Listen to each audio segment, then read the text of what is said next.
মানুষের মধ্যে যে জ্বর সংক্রমিত হয়েছে তা আমায় নিজের মধ্যে নিতে হবে, তবেই আমি এই জ্বরের আসল কারণ খুঁজে বের করতে পারবো। দিন, আমি ছুঁচে সুতো পরিয়ে দিচ্ছি। আরে আরে সরে যাও এখান থেকে, আমাকেও মারবে আর নিজেও মরবে। দিয়ে দাও এটা আর এখান থেকে চলে যাও। আমি আপনাকে মারতে নয়, জীবন দিতে এসেছি। একটু জীবনের মালায় স্নেহের মুখ তো গেঁথে তো দেখুন।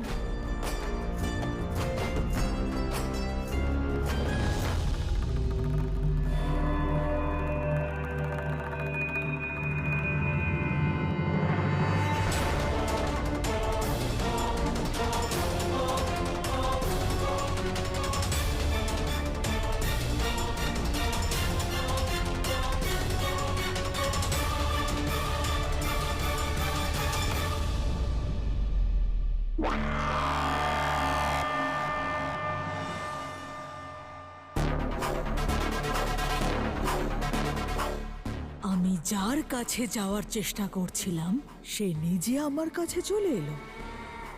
দেখুন না বৈদ্যমাতা, এই বালক কারোর কথা শুনছে না, কোনো নিয়মও মানছে না। আমি কথা বলছি।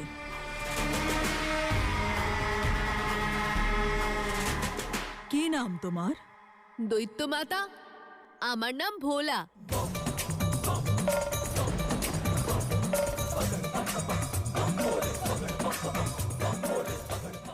কি বললে?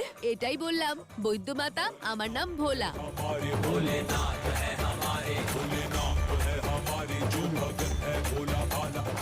তুমি তো খুব চতুর মনে হচ্ছে। তাহলে গ্রামের নিয়ম কেন ভাঙছো তুমি? জানো তো কত বড় মহামারী ছড়িয়ে পড়েছে। আমার নাম ভোলা, তবে বুদ্ধিহীন নই আমি, সব জানি যেখানে কি হচ্ছে। কি হচ্ছে এখানে? সবাই এখানে ভীত, আর এমন কেউ আছে যে এই ভয় ছড়াচ্ছে। সে ভাবছে যে সবার মনে ভয় ঢুকিয়ে দিতে পারলে তার সাম্রাজ্য তৈরি হবে। কিন্তু আসল সত্যি হলো যে ভবিষ্যতে এই ভয়ই এক রোগে পরিণত হয়, আর যে সেই ভয়কে জয় করতে পারে তাকে কেউ হারাতে পারে না।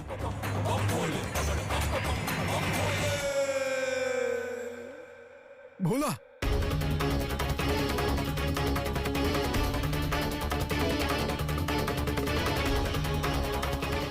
নিজের পুত্রের ঔদ্ধত্যের জন্য আমি আপনাদের সকলের কাছে ক্ষমা প্রার্থী।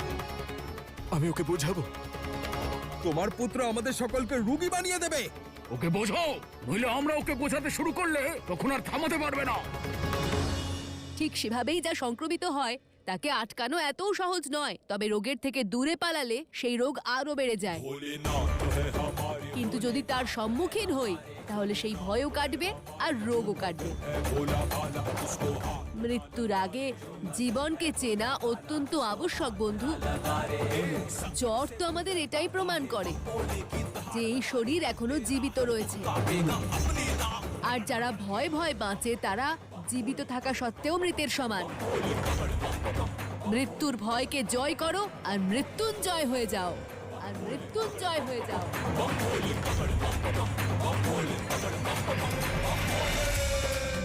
এই বালকের কথা সাধারণ নয়, কিছু একটা করতে হবে আমায়।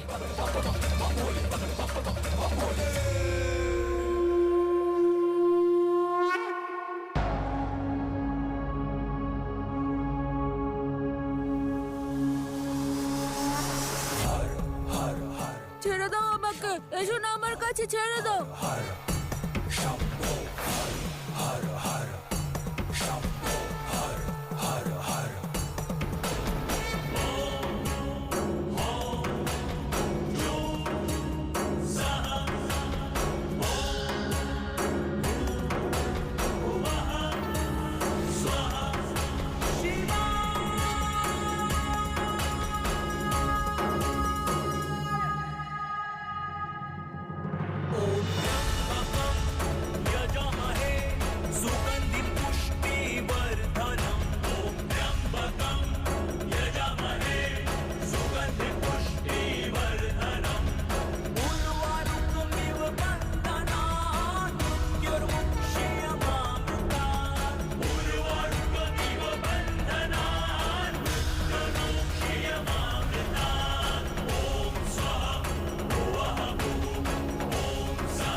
দেখো আমি সুস্থ হয়ে গেছি। হ্যাঁ পিতা, আমার জ্বরও ঠিক হয়ে গেছে।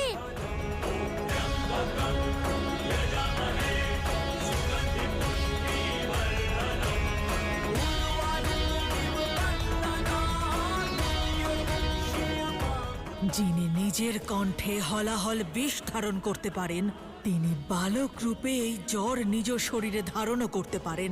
কলিকে বলতে হবে আমায়।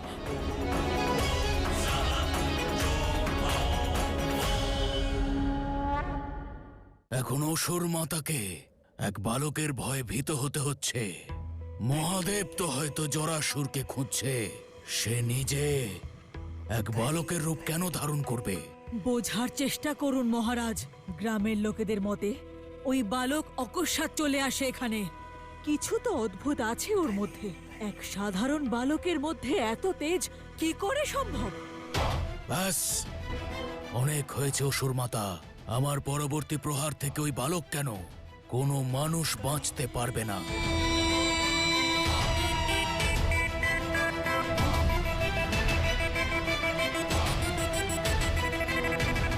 যত মানুষদের মধ্যেই সংক্রমণ ছড়িয়ে পড়বে, তেমন ভাবেই জরাসুর আরো শক্তিশালী হয়ে উঠবে।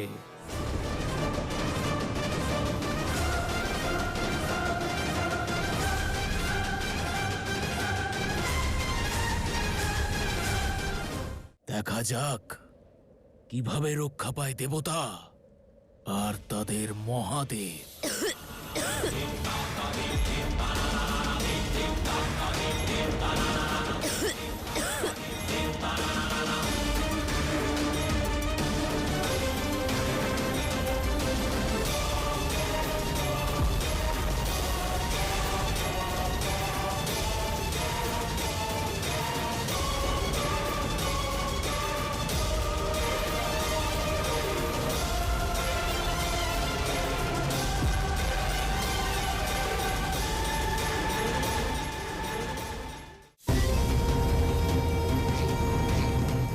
এবার সংসার দেখবে না, ভুগবে জরাসুরের এই ভয়ঙ্কর প্রকোপে।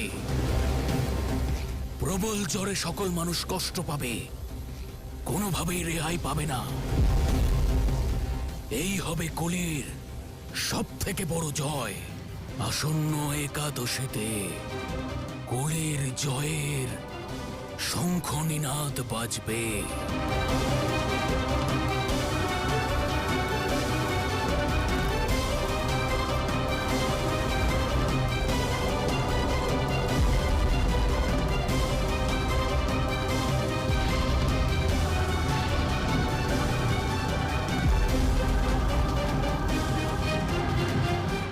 হাহাকার কিসের? পৃথিবীতে জ্বরের প্রকোপ বাড়ছে আর প্রতিটি মানুষের উপর প্রভাব পড়ছে। ইন্দ্রদেবের এই অবস্থায় চারিদিক শুষ্ক হয়ে গেছে।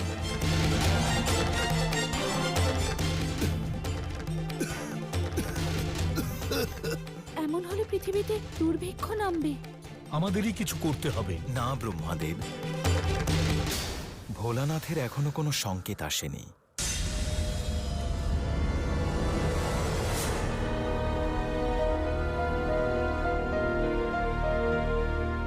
প্রভু ভোজন। প্রভু,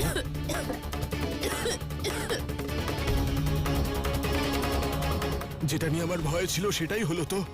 জ্বর এসেছে আপনার। এবার বলুন, আপনার এই উত্তাপ আমি কমাবো কি করে?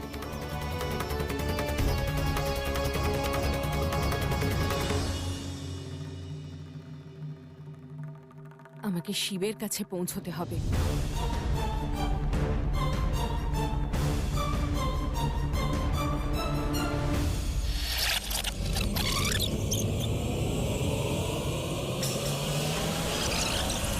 এ কিরকম জেদ, কি প্রকারের উদ্দেশ্য যা শক্তিকে শিবের থেকে পৃথক করে রেখেছে? কেন আপনার কাছে আমায় পৌঁছতে দিচ্ছেন না মহাদেব? কি মনে হয় আপনার? আপনার যন্ত্রণার অনুভূতির থেকেও আমাকে দূরে করে দেবেন? শরীর যত দূরেই থাকুক না কেন, শিব শক্তির মন সর্বদা একে অন্যের সঙ্গে জুড়ে রয়েছে। আমরা তো আদি থেকে অন্ত পর্যন্ত এক। কিন্তু এখন প্রশ্ন শক্তির সুরক্ষা, জগতের কল্যাণের, যে জন্য শিবকে একাই এগোতে হবে দেবী। বিশ্বাস করুন দেবী, শীঘ্রই আপনি আমার সংকেত পাবেন। শীঘ্রই শিব শক্তিকে আহ্বান করবে। ততক্ষণ অপেক্ষা করুন, ভয় পাবেন না, কারণ আমাকে এই ষড়যন্ত্রের রচয়িতার সন্ধান করতেই হবে।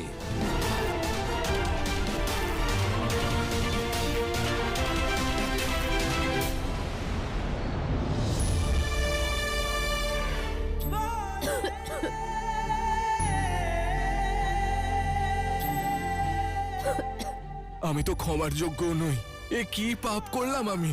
আমার দ্বারা সৃষ্টির শিব জ্বর দ্বারা আক্রান্ত হলো। আপনি শিব প্রভু, আপনি স্বয়ং সংসার, আপনি আদি অন্ত।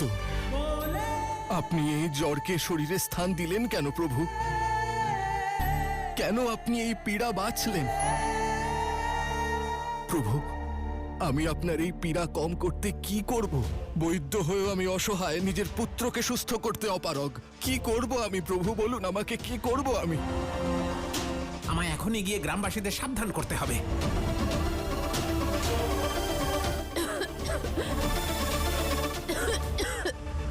আরে শোনো শোনো শোনো, আরে কি হয়েছে, চিৎকার করছো কেন? বৈদ্য বৈশ্যানন্দের পুত্রেরও জ্বর হয়েছে। মাতা এসেছেন, মাতা। কি? আরে তোমরা সবাই শুনলে? বৈদ্যের পুত্রেরও জ্বর হয়েছে। এটা তো হওয়ারই ছিল, দেখলে না সবাইকে কিভাবে আলিঙ্গন করছিল। কি হয়েছে? বৈদ্য মাতা, বৈদ্য বৈশ্যানন্দের যে উদ্ধত বালক ছিল, হ্যাঁ, কাল একদম সুস্থ ছিল আর আজ জ্বরে আক্রান্ত।